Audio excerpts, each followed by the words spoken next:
Now I want to show you how to add some images or drawings into your Google Slides. So I'm going to select slide 3 over here on the side because that's a blank page and that's where I want to insert my images.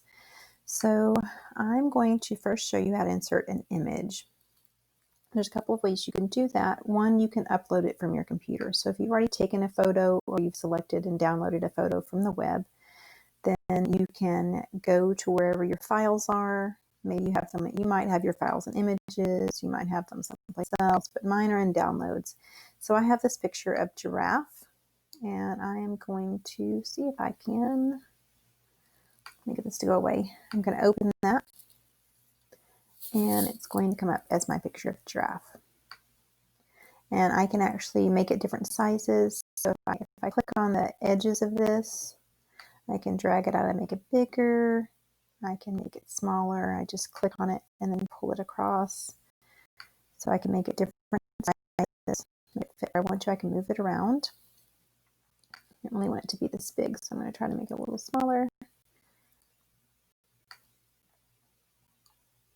All right, next I'm going to show you how you can upload an image from the web. You can do the same thing. So you go to Insert, Image, and you can also search the web. When you search the web, you can type in whatever it is that you want to look for. And I want to look for a giraffe. Click Enter on your keyboard, and it's going to give me some other images of giraffes. So then I'm just going to click on one, and it's going to show up there. So that's pretty easy. The only thing I really don't like about this is it doesn't give the photo attribution for where it comes from. So you want to be careful about that, and we'll talk more about that in class at a later time.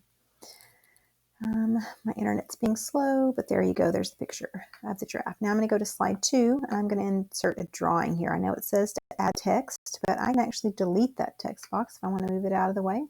I can just click on it and click backspace. It'll go away, and I'm going to insert a shape here so you can see how that goes. So I'm going to go down and I'm going to insert a shape. There are lots of different shapes you can choose from here. So many different ones. And all you do is just drag it out to the size that you want it, and there is your shape.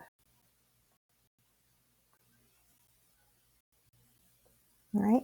If you don't like the color of your shape, while selected, you can notice if I click over here, this isn't going to work. But if I click on the shape that I'm working on, I can actually use this little paint bucket up here, and I can change the color of my shape if I want to as well.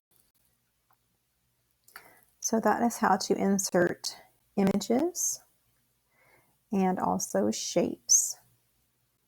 You can also insert lines, special characters, you can insert tables, and these are just really fun things that you can play around with doing, but the main thing we're going to be doing is inserting shapes and images.